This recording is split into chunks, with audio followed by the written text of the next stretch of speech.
अस्सलाम वालेकुम students, welcome back to the channel mathematics by Arif Panjwani. आज की वीडियो के अंदर हम चैप्टर नंबर 6 के जो एमसीक्यू को सॉल्व करके स्टार्ट करते हैं फर्स्ट एमसीक्यू से। तो बेसिकली यहाँ पर सिंपल हमारे पास क्या है कि हमें इंटीग्रल अप्लाई करना है। ये फंक्शन है जिसका डेरिवेटिव मौजूद है हमारे पास, और एन जो है जो कि पावर है वो -1 के बराबर नहीं है, मतलब नेगेटिव नहीं है, जो भी है पॉजिटिव है। तो सिंपल इसका हमारे पास आंसर जो है वो हमारे पास पार्ट डी है, क्योंकि हमारे पास अगर डेरिवेटिव मौजूद होता है, ठीक है, और एन जो है -1 के बराबर नहीं है, तो सिंपल हमारे पास क्या होगा, n+1 हो जाएगा, नीचे भी n+1 हो जाएगा और प्लस सी आ जाएगा। तो इसका जो करेक्ट ऑप्शन है वो ऑप्शन नंबर डी है। बहुत जरूरी है, आपके बेसिक्स कॉन्सेप्ट बहुत अच्छे हो चैप्टर के, तो एमसीक्यूज आपको मुश्किल नहीं लगेंगे, बहुत आसान एमसीक्यू। सेकंड वाला जो क्वेश्चन है उसके अंदर n = -1, इसका मतलब फंक्शन जो है उसकी पावर -1, ठीक है, और उसका डेरिवेटिव मौजूद है, ठीक है, उसका डेरिवेटिव हमारे पास मौजूद है। अब फंक्शन नेगेटिव है तो मुझे इसको पॉजिटिव करना पड़ेगा, तो इसको मैं रेसिप्रोकल कर दूंगा, तो ये बन जाएगा, नीचे आ जाएगा, और ये हमारे पास आ गया इसका डेरिवेटिव। अगर फंक्शन का डेरिवेटिव न्यूमिनेटर में मौजूद है, डिनोमिनेटर में जो हमारे पास फंक्शन है, अगर इसका डेरिवेटिव न्यूमिनेटर में मौजूद है, तो सिंपल हमारे पास क्या लगता है, ln, तो हम लगाते हैं ln fx प्लस सी। ये हमारे पास इसका आंसर आ गया, ठीक है। तो सिंपल हमारे पास इसका आंसर नंबर ये हो गया, ln fx। अच्छा, एन लिखने की जरूरत नहीं क्योंकि एन तो 1 के बराबर है, तो ये हमारे पास इसका सी करेक्ट आंसर, ठीक है। थर्ड वाला, थर्ड भी सिंपल है, एक्स की पावर एन है और एन बराबर है -1 से, तो एक्स की पावर हो गई -1। पॉजिटिव करने के लिए मैं क्या करूंगा, इसको रेसिप्रोकल कर दूंगा, तो ये बन जाएगा 1/x dx, ठीक है। इसका इंटीग्रल क्या होगा, ln x हो जाएगा हमारे पास प्लस सी, ठीक है। तो इसका आंसर हमारे पास डी होगा। मैं फिर कह रहा हूँ, बेसिक्स, चैप्टर की बेसिक्स अच्छी होना जरूरी है, अगर वो बेसिक्स अच्छी है तो ये क्वेश्चन बहुत आसान है। अच्छा, पार्ट नंबर 4। पार्ट नंबर 4 बहुत डिफरेंट तरीके से भी हो सकता है, लेकिन बेसिकली जो ऑप्शन है उसके मुताबिक हमें सॉल्व करना है। तो यहाँ पे लेगा साइन एक्स कॉस एक्स, तो वहाँ पर फॉर्मूला होता है 2 sin x कॉस एक्स बराबर होता है हमारे पास sin 2x के, ठीक है। तो यहाँ पर मेरे पास साइन एक्स कॉस एक्स लिखा है, टू नहीं है, तो मुझे टू को मल्टीप्लाई और डिवाइड कराना पड़ेगा। तो सबसे पहले ये आ जाएगा, टू मल्टीप्लाई और डिवाइड करा दे, तो बन गया 2 sin x cos x dx, ठीक है। अब 2 sin x cos x किसके बराबर है, sin 2x की, तो इसकी जगह मैं लिख सकता हूँ sin 2x, ठीक है, dx। अब साइन के साथ जो एंगल है वो है 2x, तो साइन का जो एंगल है उसका डेरिवेटिव मौजूद होना जरूरी है, तभी मैं इंटीग्रेशन अप्लाई करता हूँ। मतलब यहाँ पे 2x का डेरिवेटिव होगा 2, तो यहाँ पर 2 होना जरूरी है, तो इसका मतलब फिर मुझे मल्टीप्लाई डिवाइड कराना पड़ेगा 2 को, ठीक है। तो यहाँ पर मैं मल्टीप्लाई और डिवाइड करूंगा, डिवाइड में ऑलरेडी 2 था तो उसके साथ 2 आ जाएगा, 2 × 2, और जो ऊपर मल्टीप्लाई वाला 2 है वो मैं अंदर लिख दूंगा। तो इसका डेरिवेटिव यहाँ आ गया, तो ये हो गया 1/4, और sin 2x का डेरिवेटिव आ जाएगा -cos 4x, क्योंकि साइन की इंटीग्रेशन होती है हमारे पास, सॉरी इंटीग्रेशन और डेरिवेटिव, साइन की इंटीग्रेशन होती है माइनस कॉस, तो ये हो जाएगा -cos 2x, गलती से 4 लिख दिया, -cos 2x। ये हमारे पास आंसर आ गया, जो कि है पार्ट नंबर डी हमारे पास, ठीक है। आई होप ये क्लियर होगा। Part number 5।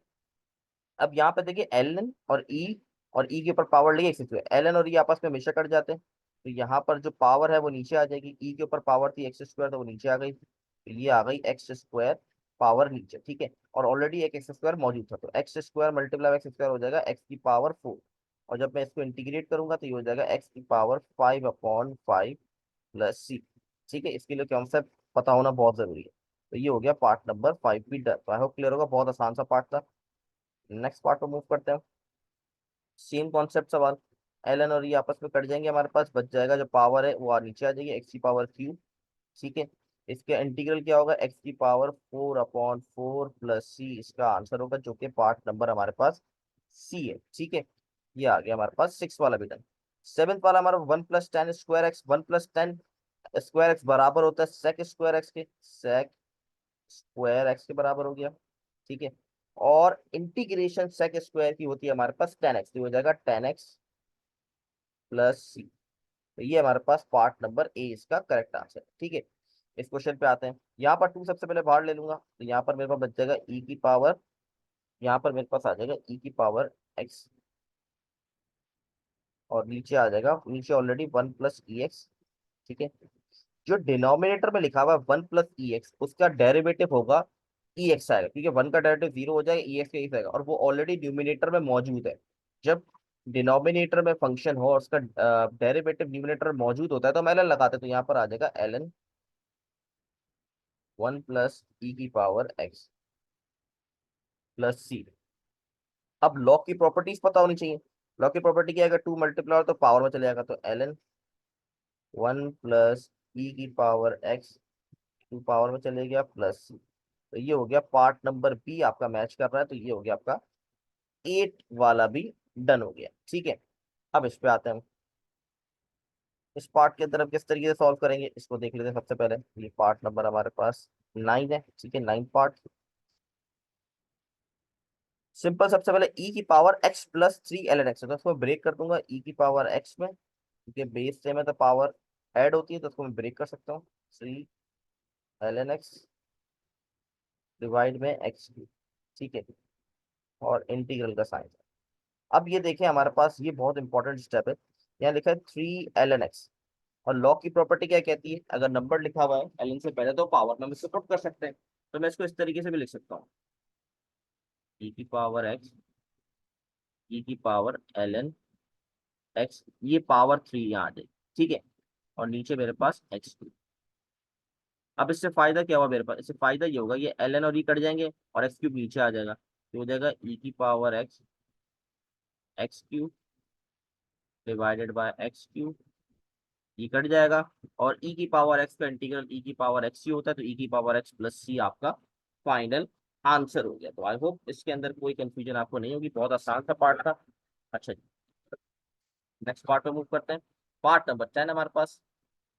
यहाँ भी एलन की प्रॉपर्टी, लॉ की प्रॉपर्टी क्या कहती है, जब लॉ के साथ दो वैल्यूज मल्टीप्लाई हो रही है तो हम अलग अलग प्लस की फॉर्म में लिख देते हैं। ठीक है, ये बन जाएगा एल एन ई की power X integral plus integral L N E की पावर साइन एक्स। ठीक है, अब यहाँ पर एल एन और ये आपस में हमेशा कट डाउन हो जाती है, तो कट गए, ये बन जाएगा एक्स, पावर में एक्स था। इसी तरह यहाँ पर कट हो गए, तो पावर में साइन लिखा तो साइन आ गया। ठीक है, तो इसका इंटीग्रल आ जाएगा एक्स स्क्वायर अपॉन टू, और साइन का हो जाएगा माइनस कॉस एक्स प्लस सी। तो ये आपका ऑप्शन नंबर सी इसका करेक्ट आंसर है। ठीक है, डन हो गया। अच्छा जी, अच्छा, यहाँ पर कॉस इनवर्स जो डिनोमिनेटर में लिखा है, इसका जो डेरिवेटिव होता है वो इसी के बराबर होता है, लेकिन यहाँ पर सिर्फ एक चीज की कमी है, वो नेगेटिव साइन। तो यहाँ पर मैं क्या करूंगा, नेगेटिव साइन को मल्टीप्लाई और डिवाइड करा दूं। ठीक है, तो यहाँ पर नेगेटिव साइन आ गया, इससे हुआ क्या है, ये जो नीचे डिनोमिनेटर में कॉस इनवर्स लिखा है, इसका डेरिवेटिव ऊपर मौजूद है। जब डेरिवेटिव ऊपर मौजूद है तो हम क्या करते हैं, एल एन लगा देंगे, यहाँ आ जाएगा minus L N cos inverse of X plus C. अब ये नेगेटिव है, इसको मैं क्या करूंगा, कुछ नंबर नहीं पता, वन है तो नेगेटिव वन को मैं पावर में लिख दूंगा, तो ये इसका करेक्ट आंसर आ जाएगा L N cos inverse X की power minus one plus C. ठीक है, अच्छा, ये सिंपल है। आपके पास लिमिट किस तरीके से लेते हैं, upper limit minus lower limit, तो ये हमारे पास इसका आंसर बी आ गया। ठीक है, फंक्शन बी माइनस फंक्शन ए। ठीक है, 13 का आया। यहाँ प्रॉपर्टी, बेसिक प्रॉपर्टी के सवाल आपने देखेंगे 6.6 के अंदर, प्रॉपर्टी आपने जरूर पढ़ी होगी। यहाँ पर हमारे पास प्लस का 50, यहाँ पर नेगेटिव 50 है। सबसे पहले चेक करेंगे फंक्शन इवन है कि ऑड है। कैसे चेक करेंगे, फंक्शन के अंदर एक्स की जगह माइनस एक्स करके देखिए, यहाँ पर माइनस एक्स पुट कर दिया मैंने, और यहाँ पर भी माइनस एक्स पुट कर दिया, तो यहाँ पर पावर ऑड है तो ये माइनस एक्स क्यूब ही रहेगा, और ये प्लस माइनस माइनस का एक्स हो गया, माइनस कॉमन ले लूंगा, ये बन जाएगा एक्स क्यूब प्लस एक्स। और अगर आप देखें तो एक्स क्यूब प्लस एक्स इसके बराबर है, क्वेश्चन के बराबर है, इसका मतलब माइनस फंक्शन एक्स। अगर आपका फंक्शन के बाहर माइनस आ रहा है, और फंक्शन के बाहर माइनस, जैसे कि यहाँ पर आ रहा है माइनस, तो इसका मतलब ये ऑड फंक्शन है, और ऑड फंक्शन का इंटीग्रल आपका हमेशा जीरो होता है, तो इसका आंसर जीरो होगा। ठीक है, आई होप क्लियर होगा। इसको भी चेक कर लेते हैं। ठीक है, बड़ा सिंपल सा, इसके अंदर भी हम एक्स की जगह माइनस एक्स करेंगे, तो X sine minus X, power 9 है तो 9 पुट कर दूंगा, और ये हो जाएगा कॉस माइनस एक्स की पावर 11। अच्छा, कॉस का रूल आपको याद होना चाहिए, कॉस हमेशा अपने नेगेटिव एंगल को पॉजिटिव में कन्वर्ट कर देते हैं, ये कॉस एक्स ही बन जाएगा। ठीक है, लेकिन यहाँ पर पावर जो है वो ऑड है, तो ये माइनस का साइन होता है। ठीक है, इसलिए नेगेटिव, क्योंकि ऑड पावर थी तो नेगेटिव आ गया। अब ये भी नेगेटिव आ गया, देखिए यहाँ भी नेगेटिव टर्म आ गई। ये पूरा फंक्शन हो गया जो कि क्वेश्चन है, और बाहर आपके पास नेगेटिव आ गया, इसका मतलब ये भी ऑड फंक्शन है। इसका आंसर भी हमारे पास जीरो आ गया। ठीक है जी, आई होप ये क्लियर होगा, बड़ा आसान से क्वेश्चन थे। अच्छा, ये ऑड नहीं है, ये इवन है। ठीक है, मैं अभी से बता रहा हूँ आपको। यहाँ पर आप माइनस एक्स करेंगे, पावर 10 है तो ये पॉजिटिव हो जाएगा। और मैंने जैसे बताया कि जब आप एक्स के अंदर पुट करते हैं नेगेटिव एंगल, तो वो पॉजिटिव कन्वर्ट कर देता है। ठीक है, तो जब इवन होता है तो हम प्रॉपर्टी अप्लाई करते हैं, वो होती है हमारे पास बी, नहीं सॉरी, हाँ हमारे पास ए जीरो, अच्छा बी, बी एंड जीरो। ठीक है, और टू आ जाता है और फंक्शन एफ एक्स। हम ये वाली प्रॉपर्टी अप्लाई करें। ठीक है, तो यहाँ पर इस तरह की प्रॉपर्टी में कन्वर्ट करना है, तो ये आपका करेक्ट ऑप्शन कैसे, टू आ जाएगा। जब आपका फंक्शन इवन हो तो तब की बात, टू आ जाएगा। ठीक है, यहाँ ऊपर आ जाएगा पाई अपॉन टू, और नीचे आपकी लिमिट हो जाएगी जीरो। ठीक है, और यहाँ पर आपने वापस क्वेश्चन को कॉपी कर देना, सिंपल सा पार्ट। बहुत जरूरी है, 6.6 अच्छी होनी चाहिए उसकी प्रॉपर्टीज वाला जो क्वेश्चन है, वो अगर आपको अच्छी तरीके से आता है तो ये सवाल आपके लिए बहुत आसान है।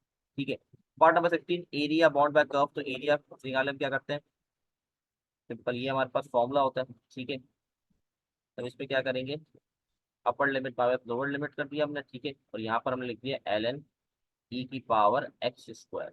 और आपको पता है ई और एल एन आपस में कट जाता है, तो ये बन जाएगा लिमिट वन और माइनस वन, और यहाँ आ जाएगा एक्स स्क्वायर। इसका इंटीग्रल मेरे पास क्या आएगा, एक्स क्यूब अपॉन थ्री, और पावर मेरे पास है, मतलब लिमिट है वन और माइनस वन। तो सबसे पहले वन अप्लाई कर दूंगा। ठीक है, upper limit minus lower limit होता है, सबसे पहले वन अप्लाई करूंगा, minus lower limit minus three है, ये हो गया वन अपॉन थ्री। और पावर ऑड है तो इसलिए नेगेटिव रहेगा, तो नेगेटिव है पॉजिटिव, और ये बन गया वन अपॉन थ्री। इसका एलसीएम लेंगे तो बन जाएगा टू अपॉन, तो ये आपका ए इसका करेक्ट आंसर। ठीक है, आई होप ये क्लियर होगा। अच्छा जी, यहाँ पर देखिए, यहाँ पर हमारे पास क्या सिचुएशन है, इसका सी आंसर है। कैसे, जब भी हम लिमिट्स को चेंज करेंगे, तब हम क्या होता है, नेगेटिव फॉर्मूले, नेगेटिव बाहर आ जाता है। सिंपल याद रखें, जब आप लिमिट्स को चेंज करते हैं, आपके बाहर फंक्शन के बाहर नेगेटिव वैल्यू, नेगेटिव साइन आ जाए। ठीक है, ये आपने याद रखना है, ये भी प्रॉपर्टी का पार्ट है। ठीक है, तो इसका आंसर हमारे पास सी। ये वाले क्वेश्चन को देख लेते हैं। हमारे पास यहाँ पर जब लिमिट सेम होती है तो उसका आंसर, उसका इंटीग्रल जीरो होता है। ये भी याद रखें, लिमिट्स आपके पास जब सेम आ जाती है तो उसका इंटीग्रल जीरो होता है, क्योंकि फॉर्मुला क्या था, limit upper limit minus lower limit, तो टू माइनस टू जीरो ही होगा। ऑब्वियसली बात है, आप जब लिमिट अप्लाई करेंगे किसी फंक्शन के ऊपर, तो ये आपके पास जीरो आंसर होगी। लास्ट टू रह गए, जल्दी से क्विकली कर लेते हैं। 19, सबसे पहले 19 देख लेते हैं। सबसे पहले इसको चेक, देखिए लिमिट है टू और माइनस टू। ठीक है, बेसिक प्रॉपर्टी अप्लाई कर सकते हैं। सबसे पहले चेक करना पड़ेगा हमें ये फंक्शन जो है, देखिए इसका ये जो है ये इसका डेरिवेटिव, तो मेन फंक्शन तो मेरे पास ये है। तो मैं इसके अंदर नेगेटिव वैल्यू पुट करके देखूँ। ठीक है, मैं डायरेक्टली बता रहा हूँ, आई होप ये कॉन्सेप्ट क्लियर होगा आप लोग को। तो यहाँ एक्स की जगह जब मैं माइनस एक्स पुट करूंगा, तो पावर जो है वो ऑड है, तो ये माइनस का ही रहेगा, इसकी साइन चेंज नहीं है। ठीक है, और जब मैं यहाँ माइनस एक्स पुट करूंगा, तो ये वाला माइनस और ये वाला माइनस तो प्लस का एक्स क्यूब बन जाएगा। इसी तरह यहाँ पर माइनस पुट करूंगा तो माइनस का एक्स आ जाएगा। इसमें से माइनस कॉमन ले लूंगा तो बन जाएगा एक्स की power five minus x cube plus x. तो देखिए माइनस कॉमन आ गया, और ये किसके बराबर आ गया, फंक्शन के बराबर आ गया। इसका मतलब ये ऑड फंक्शन है, तो इसका आंसर हो गया जीरो। दैट्स इट, सिंपल सा क्वेश्चन था हमारे पास। अच्छा, जल्दी से लास्ट वाला कर लेते हैं। ये सिंपल एक फॉर्मूला है हमारे पास। ठीक है, इसका फॉर्मूला आपने याद रखना है कि इसका फॉर्मूला बेसिकली किसके बराबर होता है। तो इसका हमारे पास आंसर जो है वो सी है। ठीक है, सिंपल, कोई ऐसी जो लॉजिक नहीं, सिंपल ये इसका फॉर्मूला जो आपने याद रखा। ठीक है, तो ये हो गया हमारे चैप्टर नंबर 6 के एमसीक्यू। इंशाल्लाह नेक्स्ट वीडियो में हम बाकी चैप्टर को गो थ्रू करेंगे। तब तक के लिए अल्लाह हाफ़िज़।